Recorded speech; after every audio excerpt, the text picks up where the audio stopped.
The moment you live na hindi Diyos ang sentro ng buhay natin, we are living in pride.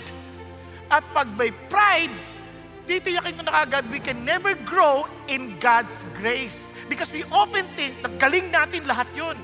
Wala sa ating galing. Walang sino man. Nobody can ever claim, ako yan, ako yan. Hindi.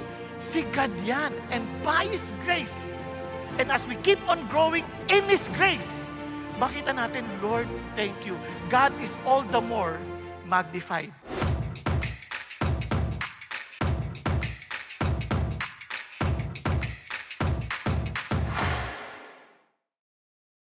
Ngayon, ang titingnan natin ay isang babae na si Esther. Ito po, kung titingnan natin, parang meron ba itong magagawa? Isipin yung kanyang sitwasyon. Siya po ay isang ulila or orphan. Inalagaan lamang siya ng kanyang pinsan. Ang hindi lang yun, siya po ay slave, na-exile sila. Ngayon nagkaroon siya ng impluwensya, pero pag inisip niyo, ano ba gagawa ng isang babae sa isang male-dominated culture? Kumbaga, lahat ng bagay, disadvantage sa kanya. Wala siyang maitutulong. Pero sa Diyos, walang pwedeng pumigil. Now, pag binasa niyo po ang Esther, magugulat po kayo. Pangalan pa lang, nagpapakita na itong si Esther ay talagang na-impluwensahan na ng paganong pananampalataya. Kaya yung pangalang Esther ay mula sa Diyos-Diyosan ng mga Persan or Medo-Persian na tinatawag na Ishtar. Ito po ang Diyos-Diyosan ng fertility.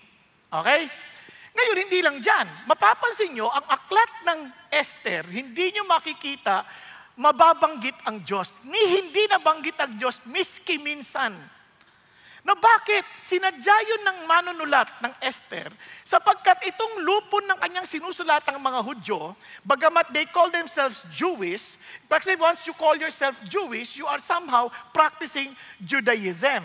Kanya lang, these people are practically atheists.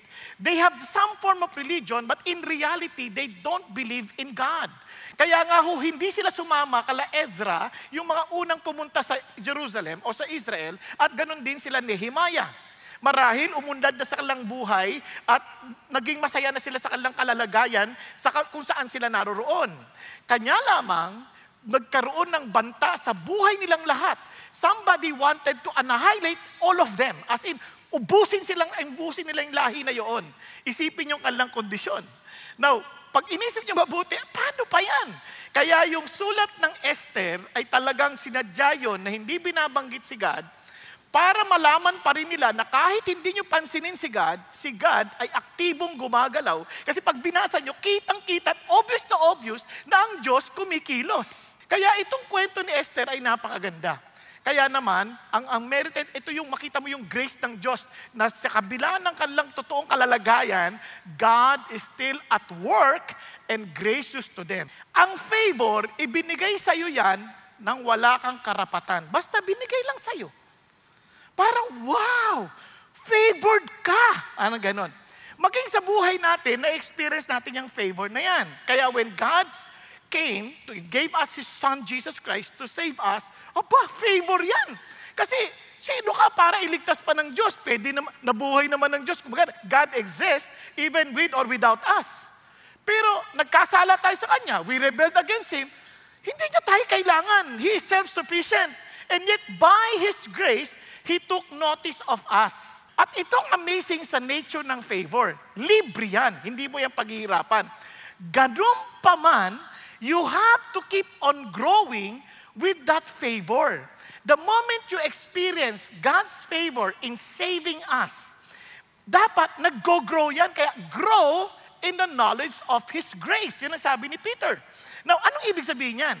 Ibig sabihin, you will receive more to follow. Bakit ko sinasabi sa inyo yan?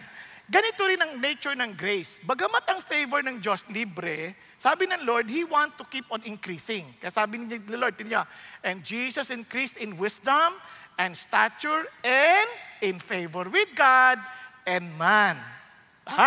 Now, sabi sa Proverbs, look at this, a good name is to be chosen rather than great riches kasi it's very precious. And favor is better than silver and gold.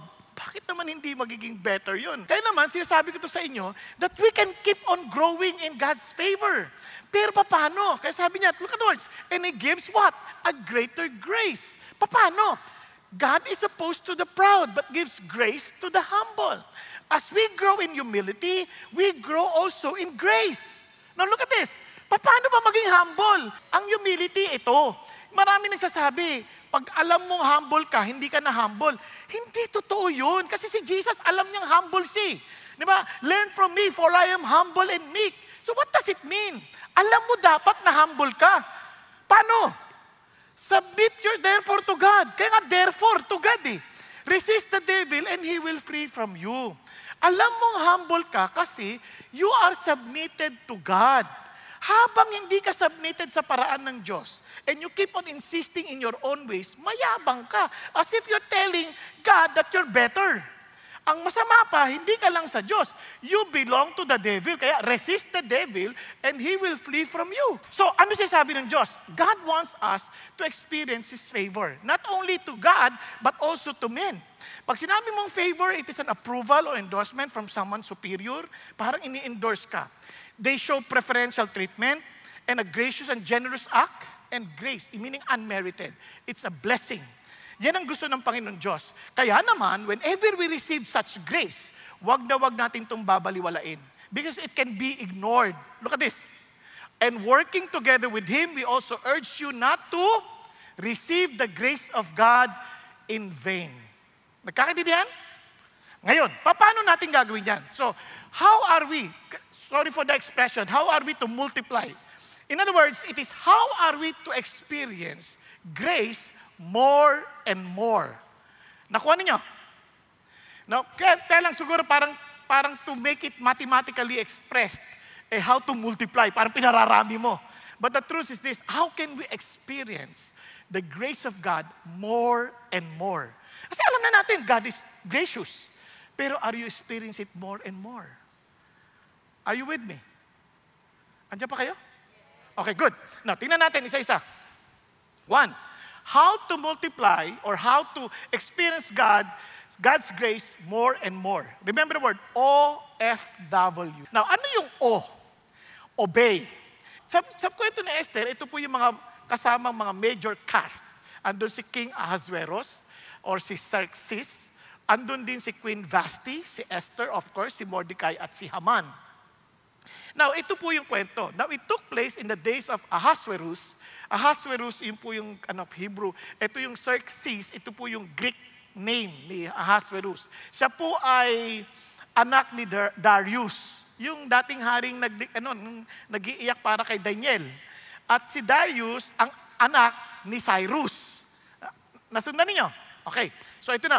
Then sa Ahasuerus, who reigned from India to Ethiopia, ang laki ng kanya sakop, 127 provinces. In those days, as King Ahasuerus sat on his royal throne, she was at the citadel in Susa. Now, ito po para hindi na tayo matagalan. Ito.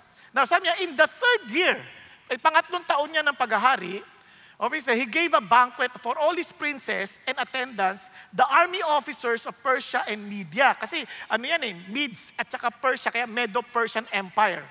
The nobles and the prince of his provinces being in his presence. And he displayed the riches. So anong ginagawa niya? Pinapakita niya yung yaman niya. Pinapakita niya yung ganda ng kanyang kaharian. Now listen. And they were what? Celebrating for how many long days? 180 days. Almost half a year. Nagse-celebrate sila. Inuman, kainan, lasingan. Lahat yun. Yun ang kanilang ginagawa.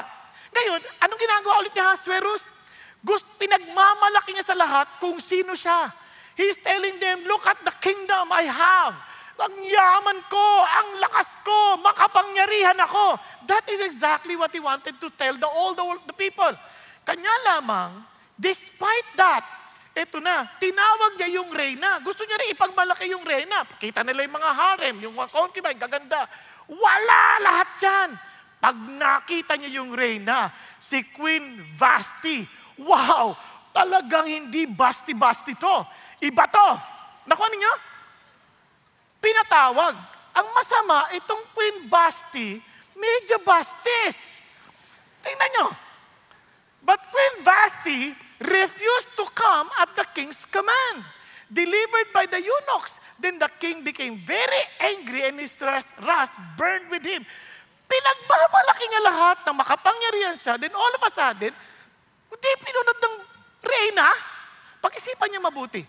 Now guys, in a male-dominated kingdom, naku, huwag mong gagawin yan. Hari, hindi yan hindi nagre-request, nag-uutos. Hari yan eh. But isa pa, isang bagay na maintindihan nyo sa mga kalalakihan, wag mong iinsultuhin sila dahil isa lang ang bagay na gusto nila, marespeto. Yang bagay na yan, sabi niya, nagalit sila kasi hindi lang nagkasala si Vashti sa hari, nagkakasala siya sa lahat kasi parang sinasabi niya, huwag kayong susunod sa mga asawa ninyo. Gusto niyo maintindihan ng favor ng Diyos? Tingnan niyo, papakita ko lang sa inyo. Dito pa lang, kita niyo na kagad eh. Alam niyo kung ano? Submission. Tingnan niyo, sabi sa Panginoon Diyos. In the same way, you wives, be submissive to your own husbands. So that even if any of them are disobedient to the word, ano daw? Masunurin sila sa Diyos? Hindi. Kahit hindi sila masunurin sa Diyos, they may be won without a word by the behavior of their wives as they observe your chaste and respectful behavior. Akala natin mapapanalunan natin sila by pamumukha natin sa kanila, hindi ka kasi nagbabasa ng Bible, hindi ka kasi marunong sa Bible, hindi ka kasi sumusunod sa Diyos. Hindi mo sila mapapanalunan doon. Mapapanalunan saan? Sa iyong magalang at mahinhin na pag-uugali. Di ba? Hindi. Kasi hindi siya nagbabasa ng Bible. Hindi siya marunong. Hindi na ibig sabihin. Pareho lang yun. Hiniya mo lang siya, iniba mo lang yung tono. Di ba? Ang ibig sabihin talagang with showing respect. Di ba? Showing respect sa ibang paraan. Pero itong amazing part, habang nakikita nila yung respeto mo, lalo naman silang nawiwin sa iyo. Kaya tingnan nyo, itong si Vashti, ibang-iba kay Esther. Kasi si Vashti, dahil sa kanyang ginawa, nagdesisyon ngayon yung mga dapat paltan na yung reyna na yan. Hindi na siya pwedeng magpakita sa hari dahil sa kanyang ginawa. Bagamat namimiss na rin ng hari, pero ang ginawa nila, pinropose sila, hindi ganito na lang, kumuha tayo ng mga kababaihan sa bawat probinsya, pagkatapos, subukan mo sila, mamili ka from among them, kung sino magiging reyna na kapalit ni Vashti. Di ginawa nga nila yon. Ginipon silang lahat. Kaya sa Esther, punta tayo sa Esther 2 verse 8. Tingnan nyo nangyari. Ayan, sabi gano'n. So it came about when the command and the decree of the king were heard, and many young ladies were gathered to the citadel of Susa into the custody of Hegai, that Esther was taken to the king's palace into the custody of Hegai. Yung word na taken, pinilit sila. Nakunin, kinuha sila kasi exile naman sila eh. Wala silang choice. They were forced to go to the king's palace and from there, ipiprepare sila at hindi maganda yung kanilang gagawin kasi susubukan sila ng hari, gumaga, isang gabi, bawat isa susubukan, tapos pag nagdesisyon, pag nagustuhan kanya, gagawin kanyang concubine. Kung hindi naman, doon ka na lang para kang widow for the rest of your life. Kayo isa naman, ang gagawin lang, okay, kung nagustuhan ka ng hari, patatawag ka na lang anytime na gusto niya. At kung talagang sobrang gusto ka niya, gagawin kanyang reyna. Of course, walang choice si Esther. Out of her immaturity, wala siyang choice but he had to follow the king. Kasi buhay lang naman yan at puri. But even if you are there, para kang ganun ang trato sa'yo, look at her heart. She was obedient. Unfair to. Pwede akong magrebelde dito. Patayin akong patay, pero hindi eh. Iba siya, tingnan nyo. In verse 10, Esther did not make known to people or her kindred. Hindi niya pinakilala kung sino siya, for Mordecai has instructed her that she should not make them known. Dahil sabi sa kanya ng Mordecai, andyan ka na, huwag ka magpapakilala. Maapektuhan ng desisyon nila tungkol sa iyo. Hindi lang yun ang kanilang ginawa. Tingnan ninyo sa verse 20, bakit ganun siya? Ba't siya sumunod kay Mordecai? Esther had not yet made known her kindred or her people, even as Mordecai had commanded her. For Esther did what the Mordecai told her as he had done when under his care. Ano pansin nyo? Habang inaalagaan pa lang siya ni Mordecai, bilang kanyang foster parent. Alam nyo, masunurin na itong si Esther. Nakuha ninyo? Kasi yun ang naging kasanayan niya eh. Maging masunurin, maging bakit? Kasi yan ang pagtanda ng kanilang paggalang sa kanilang mga nakakatanda at gayon din sa kanilang mga magulang. Kaya nga, kung gusto nating lumago sa favor ng Diyos, sabi nga, and we want to experience the grace of God, all the more in our works, in our family, trust in God by showing your obedience to His words. Tulad ng sabi ng Panginoon Diyos, tingnan niyo po, para lang maintindihan natin mabuti, mga authorities ang binigay sa atin ng Panginoon Diyos. Marami sa atin gusto mag-asawa, mga bata. Sabi ng tatay, huwag ka muna mag-boyfriend, tapusin mo ng pag-aaral mo. Sundin mo, mabibless ka doon kasi bilang paggalang. Diba? Bukod pa ron, hintay mo yung blessing ng magulang mo. Bakit? Kasi yun ang sabi ng Diyos eh. Yung parental authority. Look at the words. Sabi niya, children, obey your parents in the Lord, for this is right. Honor your father and mother. Hindi ka lang nag-obey. Ginagalang mo sila. Inaangat mo sila. Nantandaan? Anong sabi niya? Which is the first commandment with a promise so that it may be well with you. There's grace in that. If we obey, i-bless ka ng Diyos. Hindi lang yan. Tingnan niyo po ito. Maging si Esther, ang ganda niya. She found favor with the people. Ba't ang ganda nitong batang to? Kasi yung beauty is dependent on the beholder. Tama ba? Nagandahan sila. What makes her so different? Kasi yung kanyang ganda, inside out eh. Mayroong sense of submission. Now, tingnan nyo, ba't ko nasabi yan? Kaya nga maging si Haggai ay talagang bilib na bilib sa kanya. Masunurin siya kay Haggai. Now, tingnan nyo po ang paraan ng sabi ng Panginoon Diyos. Ano yung beauty na meron dapat tayo? Your adornment must not be merely external, braiding the hair and wearing gold jewelry or putting on dresses, but let it be the hidden person of the heart with the imperishable quality of a gentle and quiet spirit, which is precious in the sight of God. For in this way, the former times, the holy women also who hope in God used to adorn themselves. Ano nakita nila? Submissive heart. Now, hindi lang yon. Pati sa trabaho. May mga trabaho, may mga boss tayo na antitigas ng ulo. Kumbaga, ang hirap kausap. Ano sabi ng Lord? Tingnan niyo sabi ng Lord. Sabi, Lord, ayoko mag-submit eh. Unreasonable yan eh. Hindi naman sinasabi. Tingnan sabi ng Lord. Servants, be submissive to your masters with all respect. Not only to those who are good and gentle, but all those who are unreasonable. Now, Christian bosses, hindi to excuse para maging unreasonable tayo. We're different. But since we have bosses, ang sinasabi ng Diyos, you trust me, as in show submission to them, respect. Kahit na unreasonable sila. Sabi niya, for this, look at the words, finds favor.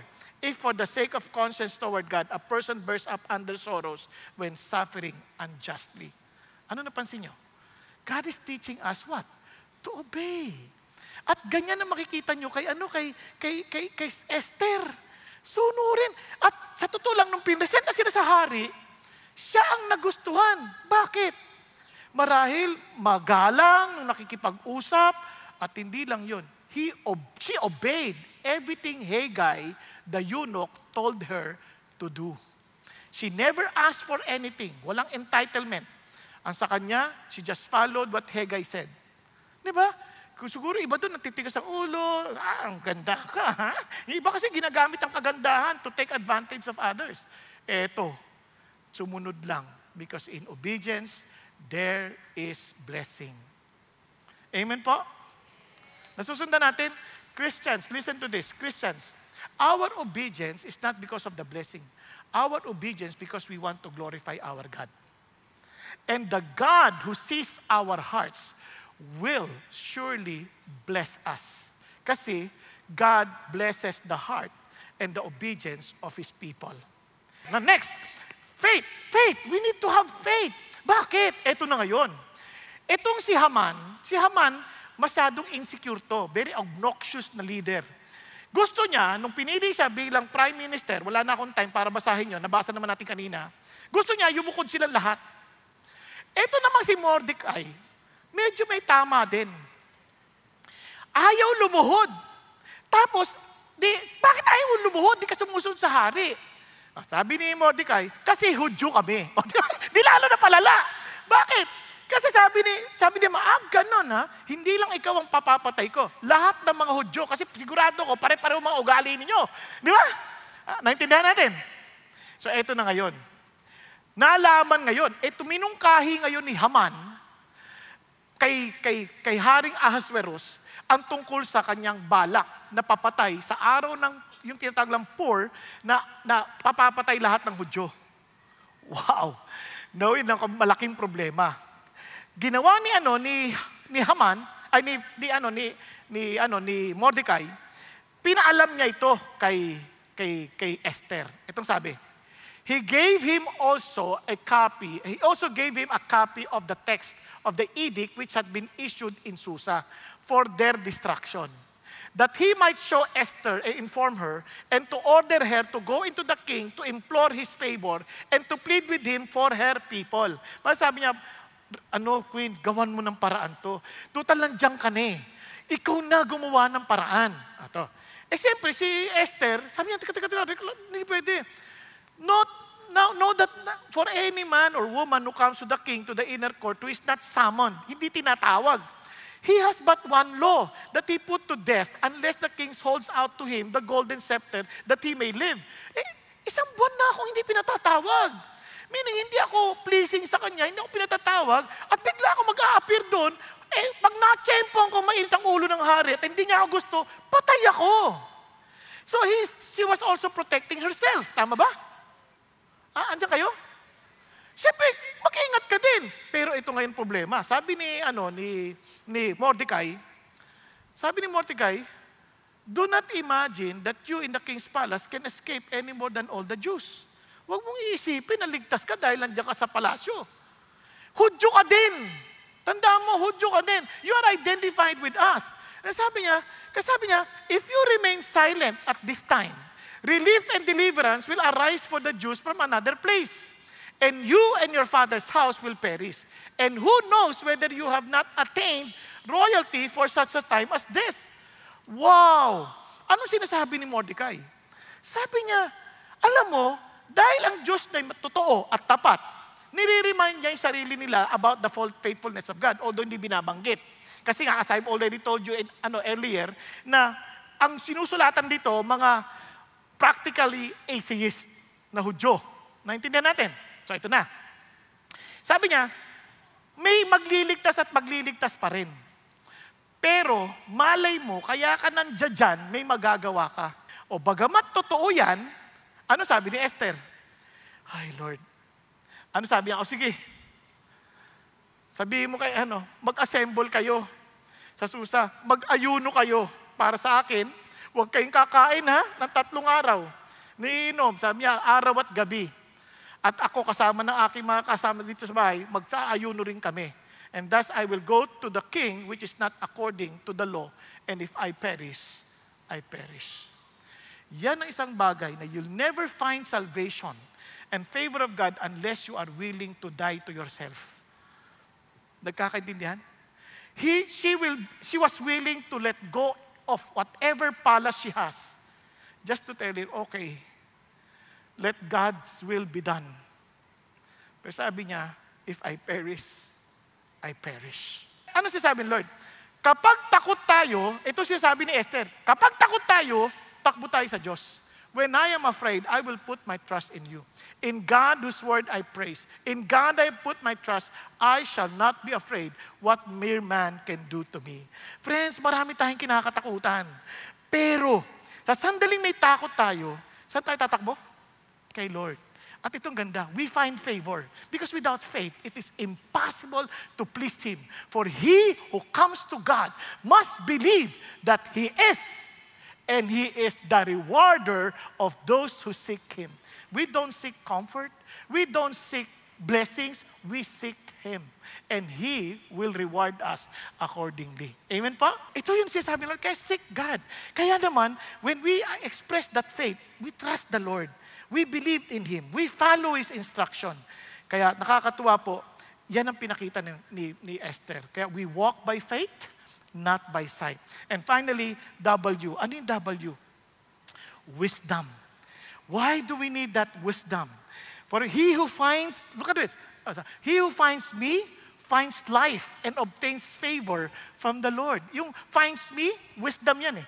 Wisdom of speaking. He who finds me finds life and obtains the favor from the Lord. When we talk about wisdom, this is what Jesus Christ is saying. If therefore everyone who hears these words of mine and acts on them may be compared to a wise man who built his house on the rock. Will you trust me? Na hindi lang mo aalamin, kundi i-apply mo. Kasi you are taking me seriously because you are taking me as your Lord. Remember, Jesus was talking to the Jewish people. Parang, who are you to assure us that we will be victorious over all our problems if we follow and obey you? Diyos ka ba? That's one way of saying, unless you consider Him as God, you'll never find true wisdom. Kaya nga, wisdom begins with the fear of God. Kasi sabi niya, and the rain fell, and the floods came, and the winds blew, and slammed against that house, and yet it did not fall, for it had been founded on the rock. You know what God is saying? You cannot avoid all these storms in life. But if you are founded on Christ, no matter what kind of storm that would come, you will remain steady and stable. Amen po?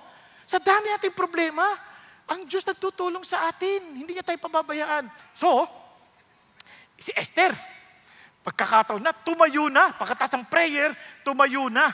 Siyempre, ano use ng prayer kung hindi ka naman tatayo? Di ba? Tumayo na sa harapan ng sa royal robes, nagbihis siya ng mabuti, inner court of the king's palace, in front of the king's rooms. Nagbihis siya, humarap siya doon, sasabi niya gano'n. Opposite sa entrance ng palace. Habang. At biglang sabi ng king, sabi, the queen, standing in the court, she obtained favor in his sight. And the king extended to Esther the golden scepter which was in his hand. Amazing, no? Now, tingnan niyo po. Doon sabi niya, anong request mo? Reina, anong request mo? Bibigay ko sa'yo kalahati ng aking kaharian. Sabi niya, dinner lang tayo. Mag-prepare ng banquet. Ayayahan mo si Haman tonight. Dinner sila. Tutuwa na may hari. Ang ganda talaga ng asawa ko. Sabi niya, anong request mo? Bukas. Binitin pa. Pasti mo hindi niya binigla. Pwede sana sinabi niya, ito si Haman po, pinapapatay po kami. Hindi. Pinakain niya muna ng pinakain yung hari. Alam niyo bakit? Mahilig kumain yung hari. Remember, 180 days nag-celebration yun? Mahilig sa inuman, ha? Kaya alam ni Esther, sa talino ng Panginoon Diyos, binibigay kay Esther, unahin mo yung tiyan. Para pag puno na, mahirap na mag-isip na matino. Joke lang. Joke lang yun. Pero ito na, pinakain. Tapos bukas ulit, ito si Haman, tuwa-tuwa na naman, tuwa-tuwa. At nung gabi, bago yung araw na kakain na sila ulit, hindi makatulog yung hari. Biglang siyempre hindi makatulog. Wala naman Netflix, walang Facebook. Kinuha yung Book of Records. At doon nabasa niya, si Mordecai, tinigtas pala siya sa kamatayan. May nagtangkang ma-assassinate siya at ni-report ni Mordecai ni hindi man na nabigyan ng award. Ang binigyan lang, ni-record lang. Sabi niya, ano kaya dapat gawin dito? Itong surprising part. Itong si Haman, naubod ang yabang, sabi niya, lahat ng nakamtan ko, walang kwenta hanggat hindi lumuluhod yung Mordecai sa harapan ko. Kaya bukas sa bukas, papapatay ko yan. Nagkapagawa siya ng bitayan para ipabitay. Kaya excited siya. Nung sabi ng hari, sino nandun sa court? Eksakto dumating si Haman.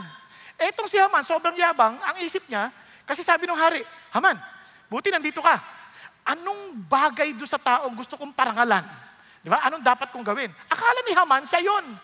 Kaya sabi niya, kailangan pasakay mo siya sa kabayo mo, pasuotin mo ng robe mo, tapos tagang isisigaw-sigaw pa sa daan na ito ay dinadakila ako, ganito ang mangyayari sa mga taong, mga ginagalang ng hari, ganyan. Ganda ng suggestion mo, Haman. Gawin mo yan, ha? Kay Mordecai. Nakakainis to. Kung sino pa yung kinakaasaran mo, gagawin mo yun. Ito po yun. Kawawang Haman. Nako, para siyang naging mukhang hamon. Umuwi ng bahay. Sabi niya, patay ako dito. Biro mo ba naman ginawa sa akin? Di ba na, inanyahan nga pala ako ng reyna. Tapos nandun na yung reyna. Kain na naman, saya-saya. Ano na yung request mo? Bibigay sa'yo, handa ko ibigay sa'yo kalahati ng aking kaharian. Ang sabi niya, yung buhay ko lang po. Ha? Tsaka yung buhay ng mga tao namin. Ha? Bakit? Sinong gusto pumatay sa'yo at pagpapatay sa mga lahi ninyo. Yung pong walang yung Haman na yan. Parang diretsahan na, parang yung Haman, wala na. Timing. Tingnan yung timing ng Diyos.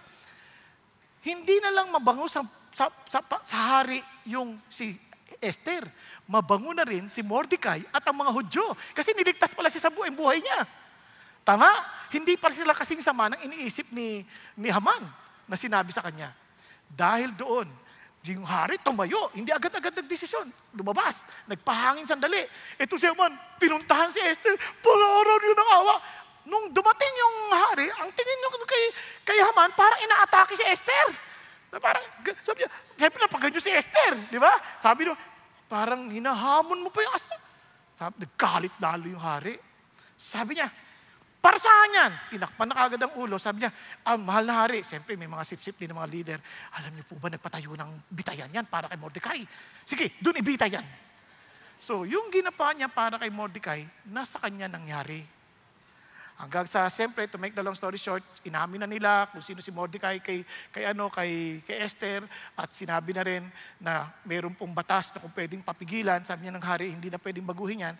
Pero maglabas tayo ng bagong batas na ipagtatanggol nila ang kanilang mga sarili. So, to make the long story short, nagwagi ang mga Hudyo, hindi sila napatay. Kaya, alam nyo bang hanggang ngayon, pilit pa rin pinapapatay ng mundo ang lahi ng mga Hudyo dahil isa sa mga katibayan na ang Diyos ay totoo. Nagkakaintindihan? Kaya, ngayon, nagdiriwang sila ng pista ng Purim na tinatawag dahil yun ang pinangdiriwang nila na sila po ay iniligtas sa pagkakalupig ng kanilang buong lahi. Ano sinasabi ng Diyos sa atin? Kung meron pong isang aral na dapat nating huwag kakalimutan, ano man ang ating pagdaanan, lapit tayo sa Diyos, Diyos nagbibigay ng katalinuhan sa mga tao. But listen to this. Itong bagay na ito, itong alalahanin natin sa kwento na God is always at work. Di man natin nakikita, di man nakita na may mention ng Diyos sa sulat, ang Diyos ay kumikilos. Amen po? God's timing is always perfect. Hindi siya nahuhuli at hindi rin siya minsan nauuda. Tama lamang ang kanyang timing at walang problemang malaki na higit pang lalaki sa kanya. At God has a purpose for each one of us. Bawat isa sa atin.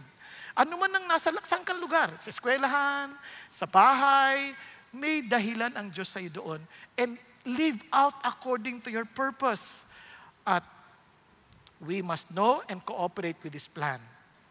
Who knows? Sabi nga, you have attained royalty for a such time like this. Hindi ka pinanganak noong 1920s, 1910, o noong panahon ni Rizal. Narito ka sa panahon na ito, para sa panahon na ito. And God placed you where you are in a time like this. Nagkakaintindihan po. Tayo pong lahat ay yumuko sandali at pumikit. Mga kapatid, bago ako magtapos, kung maalala nyo, ang mundo ay kapareho ng paligsahan ng pagandahan. Lahat tayo, we want to appear good. And we want somehow an assurance. Gusto natin ng isang katiyakan na tanggap tayo at mahal tayo ng tao based on our appearance. Pero si Jesus Christ came and loved us and died for us by having an appearance that was attractive to people. Tinanggap, siya yung nagmahal sa atin na sa halip tayo magpaganda, iniwan niya lahat at minahal niya tayo kung sino man tayo. Ang tanong lang ay, willing mo bang ibigay din ang sarili mo tulad ng ginawa ni Esther, na if I perish, Lord, sa iyo ako. I'm willing to let go of the kingdom or whatever comfort I have, to Lord, to live according to your purpose and according to your leadership. Kapatid, kung hindi si Jesus ang Panginoon mo, titiyakin ko, hindi mo maintindihan yung favor na kung saan ito'y dapat dumami at lubago ka rito.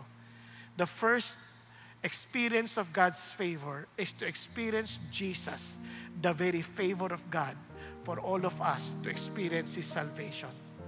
Kung hindi pa nararanasan yan, be humble enough to admit it before God. Sabi mo, Lord, I need you. Lord, I give my life to you. And accept you, Jesus, the very grace of God. Kung yan ang loobin ng puso mo, please humbly raise your hand to the Lord. Itaas mo lang kamay mo sa Diyos. Yes, hallelujah. Yes, yes, yes. Huwag ka mahiya. Yes, it's between you and the Lord.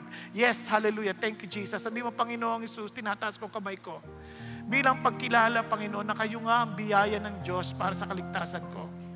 At salamat na sa buhay ninyo at dahil sa kamatayan nyo sa krus, ako po ay napatawad at bibigyan ng buhay na walang hanggan at pinagtibay nyo ito sa muli nyong pagkabuhay.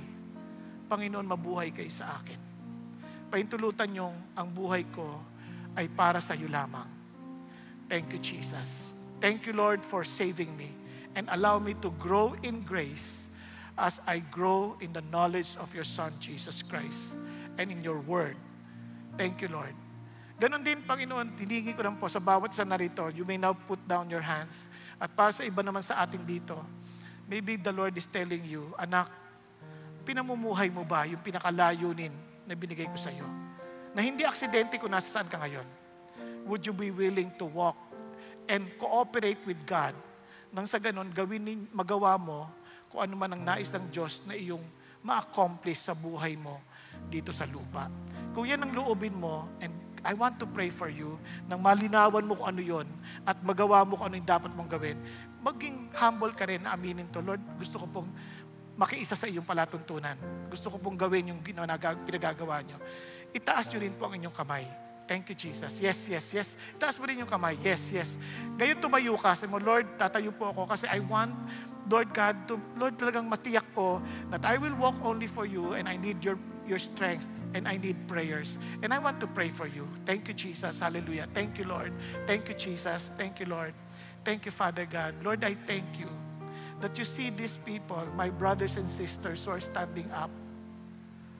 Thank you, Lord God, for the desire to live according to your purposes and according to your plans. I pray, Lord God, open their eyes that they may see clearly your direction in their lives. May you also grant them the faith that will move them, Father God, to do your will despite the challenges that they're facing, oh God. Grant them the faith, Lord God, that in spite of their fears, they will accomplish boldly the calling that you have for them. Thank you again, Lord, that you will provide them everything they need, oh God. Thank you, Jesus, that you will allow all of us to live a life, Father God, according to your design, according to your calling. Thank you, Lord. Thank you, Jesus. Bless your people, oh God. And for the rest of us, I pray, Lord, that we will all be humble enough, Lord, to submit ourselves to you. And Lord, and resist the devil, that he will flee from us. And thank you, God, that we can confidently face tomorrow, knowing, Lord God, that in your time, you will make all things beautiful. We love you, Lord, because you first love us. In Jesus' name we pray. Amen and amen.